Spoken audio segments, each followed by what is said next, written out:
पेड़ को काटने वाली कुल्हाड़ी में भी बेट लकड़ी का ही होता है, लेकिन पेड़ को समझ में नहीं आता है। पहले बम हम फोड़ देते, अब गलती से भी मत फोड़ने लगेगा। बाप बैठल है तुम्हारा यहाँ, दुगो है लोग नहीं। आतंकवादी लोग कोई नाश्ता में आतंकवादी खाता है सभी सब।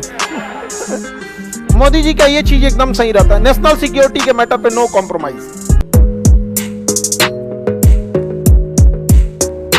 कोई सिख धर्म का व्यक्ति पगड़ी लगाएगा, ये तो उसका व्यक्तिगत अधिकार है, तो वो किस में जाएगा? 25। सिख धर्म के लोगों के लिए 5 चीजें जरूरी है: केस यानी बड़े बाल, कंघा, कृपाण यानी छोटा तलवार, कच्छा और कड़ा। वो हाफ पैंट पहने रहते हैं लोग, इतना समझ में आ गया कि नहीं आ गया? तो वहां पे तो वो छोटा साइज का तलवार भी रखते हैं। और वो लोग जहाज में भी जाते हैं ना, तो उनको अलाउ होता है, जहाज में भी अलाउ रहता है। और ये सिख लोगों का ये रिस्पॉन्सिबिलिटी बनता है कि उस तलवार से कभी भी मिसयूज ना हो, वरना कोई देश बैन लगा देगा तो अच्छी बात नहीं है। इस चीज को वो लोग अच्छे से ख्याल रखते भी हैं यहाँ पे। लेकिन आतंकवादिया सब क्या करेगा? सब ना बुर्का में बम फोड़ देगा सब। श्रीलंका में यही किया सब। आप समझिए, इन आतंकवादी का मकसद ये नहीं होता है, इनका मकसद ये होता है कि वहां के रह रहे मुसलमानों को टॉर्चर कराए। आतंकवादियों से सबसे ज्यादा अगर किसी को लॉस है तो मुसलमानों को है। लेकिन होता क्या है ना, पेड़ को काटने वाली कुल्हाड़ी में भी बेट लकड़ी का ही होता है, लेकिन पेड़ को समझ में नहीं आता है, उसको काटने वाली जो कुल्हाड़ी होती है उसका बेट किसका होता है? लकड़ी का।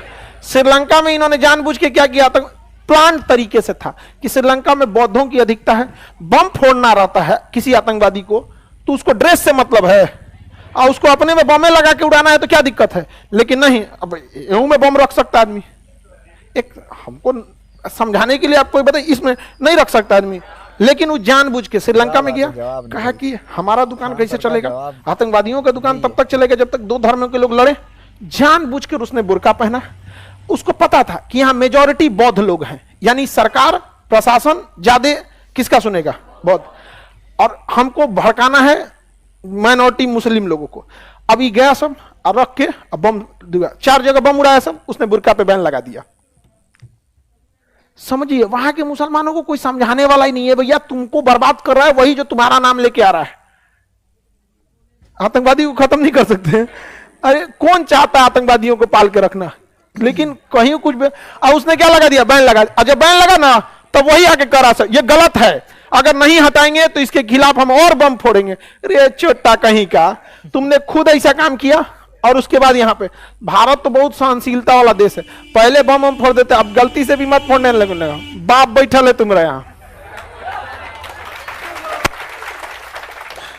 दुगो है लोग नहीं। ये आतंकवादी लोग कोई नाश्ता में आतंकवादी खाता है सभी सब। ये मोटा भाई से पंगा नहीं लेने का। मोदी जी का ये चीज एकदम सही रहता है, नेशनल सिक्योरिटी के मैटर पे नो कॉम्प्रोमाइज, नो कॉम्प्रोमाइज एकदम। यहाँ पे ये चीज होना भी चाहिए, यहाँ पे नो कॉम्प्रोमाइज। सेना को हम लोग कौन चीज रखे हैं? लोग नौकरी लेके रिटायर करने के लिए। 99 के बाद कोई लड़ाई नहीं हुआ है, हम तो चाहते हैं कभी हो जाए। रीजन क्या है कि हमको जाना है फौजे में। आज भी हम आपको कसम से बताते हैं, मेरा मन उधरे लगता है। और आर्मी का एक रूल है कि जिस दिन लड़ाई हो जाएगी ना, एनसीसी वालों को 3 टार भी रहेगा सब ना तो ले लेगा। अरे कौन सा मान ले आना, 3 टार भी रहेगा तो ले लेगा। हम कहे नहीं, सब कुछ ले आया हमें अलग ही है, नहीं समझ आया और चल दिया। आदमी कुछ अप्लाई भी करना रहता है, हम लोग दे के भी रखे हुए हैं कि कभी भी जरूरत पड़ेगा फर्स्ट कॉलर्स कॉल कीजिएगा एकदम यहाँ पर, समझ में गया? तो हम लोग को वही नहीं आता है, तो हम लोग कब का है यहाँ पे? अभी तो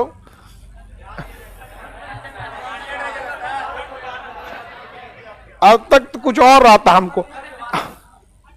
आज आप लोग को नक्शा पढ़ा रहे हैं ना, हम बहुत पहले ही से नक्शा पढ़ाते थे। आर्मी में जब हम गए थे, एनडीए का जब इंटरव्यू होता है तो उसमें मैपिंग से कभी कभी उस मैपिंग पार्ट होता है वहां पे। इंटरव्यू में भी आपसे मैपिंग से पूछता है, और इंटरव्यूअर जो होता है ना, आप जिधर इंटरेस्ट लेते हैं तो उधर और डीप से पूछते जाता है। तो उसने हमसे मजाक मजाक में पूछ दिया कि आपको यूरोप का नक्शा या यूरोप का नक्शा जानते हैं? सबसे कॉम्प्लिकेटेड नक्शा होता है यूरोप का। अगर हम पूरा यूरोप का देश सुना दिए थे। शुरू से ही उस चीज में क्या था? इंटरेस्ट था।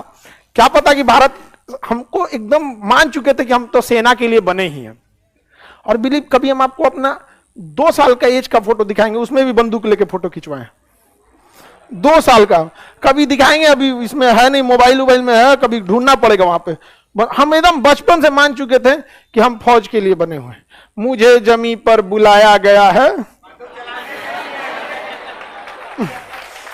हम मान चुके थे तब। तो हमें लगता था क्या पता कहीं भारत सरकार यूएनओ में भेज दे यूएनओ की भी सेना होती है, तो उसके लिए नक्शा हमको पहले से पता होना चाहिए उसमें तो ऐसा भी व्यवस्था है अभी, अगर इमरजेंसी में अगर ऐसी लड़ाई हो जाए तब यहाँ पे समझ में आएगी नहीं आएगा। तो धार्मिक स्वतंत्रता का कभी भी मिसयूज नहीं करना चाहिए, वरना मिसयूज करिएगा तो भुगतना पड़ेगा। श्रीलंका के लोग भुगत रहे हैं कि नहीं भुगत रहे? मिसयूज हुआ था। फ्रांस में लोग नहीं भुगत रहे हैं, फ्रांस में भी तो भाई उसके आप कभी भी याद रखिएगा, शासन के पास बहुत पावर होता है, परमाणु बम होता है उसके पास। वीडियो को पूरा देखें। सरकार के पास क्या है? परमाणु बम। आपके घर में 4 गो लाठी रहता है तो फौंक के चलते हैं। सरकार को जरा सोचिए तो, की बातें बताते हैं। मोदी जी के पास सूटकेसवा कभी खुलता होगा तो बताते कैसे चाबी है? बम का है, परमाणु बम उसको कई पार्ट में उसका अधिकार होता है, एक बार में सबको पावर नहीं दिया जाता। ना तो किसी दिन घुसियाएंगे, आदेश देंगे मारो को, ऐसे नहीं ना हो जाता है। तो यहाँ कैसी है? पर्सनल, व्यक्तिगत। आपको पगड़ी बांधने की, कृपाण रखने की, या फिर बुर्का पहनने की, किसी को राजस्थान में देखेंगे तो घूंघट, जैसा जिसकी धार्मिक चीजें अलाउ करती है। किसी को सिंदूर, हमारे यहाँ छठ में यहाँ से सिंदूर लगाया जाता है पति की उम्र लंबी रहने के लिए, यहाँ पे ये परंपरा है। ऐसा कहा जाता है कि सिंदूर, ये परंपरा है और ये आज से नहीं है, बहुत पहले से। हनुमान जी जब गए थे ना लंका में, सीता माँ को गिरफ्तार पकड़ लिया तो नहीं समझ में आया क्या दुश्मनी ले रहा है यहाँ लोग विधायक के घर के आदमी को हाथ ना लगाता, वो राम जी के पत्नी को किडनैप कर रहा है, वो क्या विनाश लिख लेता। खैर वो तो विधि का विधान था। तो ना जब हनुमान जी गए ना अशोक वाटिका में, तो देखिए सीता जी को सिंदूर लगा रही थी, बड़ा लंबा लगा रही थी। तो पूछे काय लगा रही है? तो कहीं कि इससे ना राम जी की आयु बढ़ेगी। तो उनको कहना चाहिए कि महिला लगाती है तो पति का आयु बढ़ता है। तो सीता जी के तो पति राम जी थे, उन्होंने एक रफली बता दिया कि इससे राम जी की आयु बढ़ेगी। हनुमान जी राम जी को बहुत मानते थे, भर दिए सिंदूर पोत लिए वो पूरा दिए सिंदूर। अच्छा, उनको इतना प्रेम था उनसे कि पोत लिए पूरा सिंदूर। और सीता जी के पास आए तो सीता जी कहेगी क्या किए हो? कहेगी आप ही तो बोले कि सिंदूर लगाने से राम जी की आयु बढ़ेगी। तो कहें कि ऐसा नहीं है, पति की आयु बढ़ती है, क्योंकि राम जी मेरे पति हैं इसलिए हमने बोला। लेकिन सीता जी बहुत प्रसन्न हुई और उनको आशीर्वाद दी कि जो भी भक्त सिंदूर चढ़ा के दुआ मांगेगा आप उसकी दुआ पूरी होगी। तो अभी हनुमान जी को सिंदूर भी चढ़ाया जाता है, देखे होंगे ना, यहाँ पे पूरा लगाया जाता है वहां पे। तो ऐसी व्यवस्था है हनुमान मंदिर में। अरे कहीं पे भी मंदिर में देखे, अच्छा हनुमान जी की कहीं कहीं मूर्ति भी दिखेगा ना, पूरा सिंदूरे में लगे रहता है, एकदम पूरा लाले में रहता है। तो अपनी स्वतंत्रता है हम लोग, हाँ वो सब पूजा पाठ में होता है। बाकी धार्मिक चीजों में थोड़ा सा पता चला आगे पीछे गलत हो जाएगा तो कहेगा देखो ये क्या आधा जानता था बताता। अरे भैया हम पॉलिटिक जीएस पढ़ा रहे हैं, कोई हम धार्मिक चीजों के संस्कार, बहुत बड़ा विद्वान थोड़े बैठे, थोड़ा बहुत आपको बता देते हैं। आजकल तो धार्मिक चीजों में कुछ सही बोलने में आदमी को लगता है भाई पूरा परफेक्ट है कि नहीं, ना तो पता चला किसको कौन चीज लगने लगता है। समझा